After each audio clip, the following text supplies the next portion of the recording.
les populations. Ces champs arrondis sont dessinés par les carrousels qui les irriguent. Mais le prix à payer est lourd.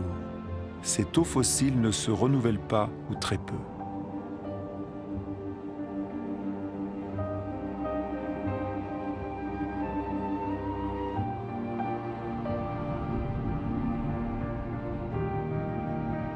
En Arabie saoudite, le rêve d'une agriculture industrielle dans le désert s'efface.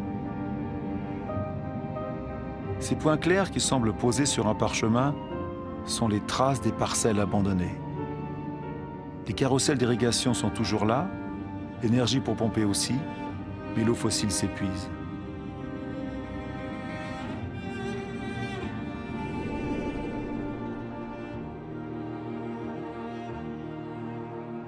Israël a fait d'un désert un pays agricole.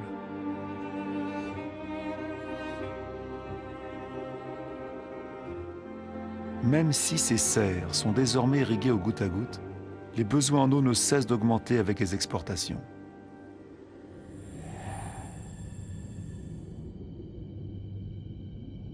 La rivière du Jourdain n'est plus qu'un mince filet d'eau. Son eau s'en est allée, en partie dans des barquettes de légumes ou de fruits, vers les supermarchés du monde.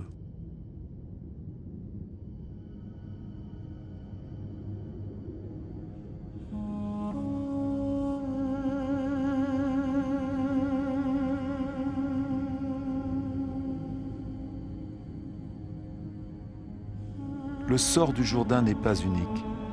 Sur la planète, un grand fleuve sur 10 n'atteint plus la mer pendant plusieurs mois par an.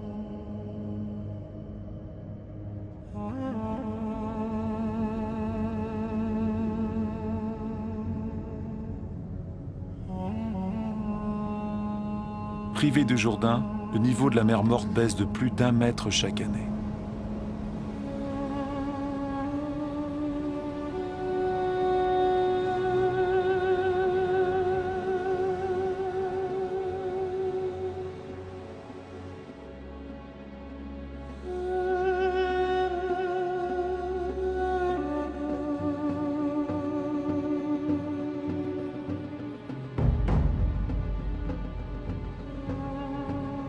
L'Inde risque d'être le pays le plus touché par le manque d'eau au cours de ce siècle.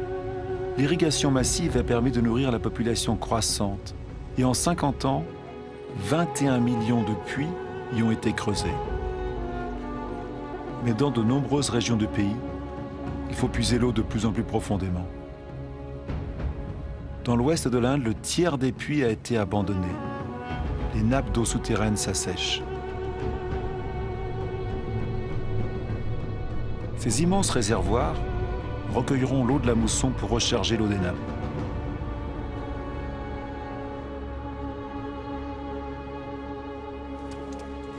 Pendant la saison sèche, les femmes des villages les creusent à la main.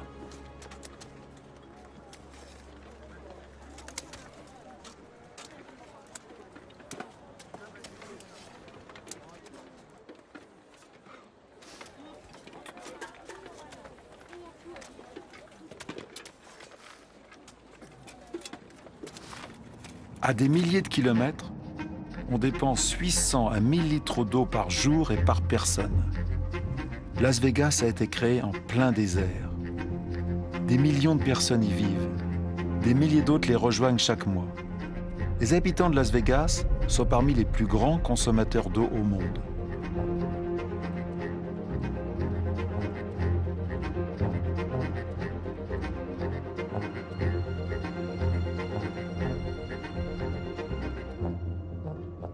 Palm Springs est une autre ville du désert, avec sa végétation de pays humides et ses impeccables parcours de golf. Mais combien de temps ce mirage peut-il prospérer? Combien de temps? La Terre ne peut plus suivre ce rythme effréné. Le Colorado qui alimente ces villes est l'un de ces fleuves qui n'atteignent plus la mer. Le niveau des lacs de réserve aménagés sur son cours s'effondre.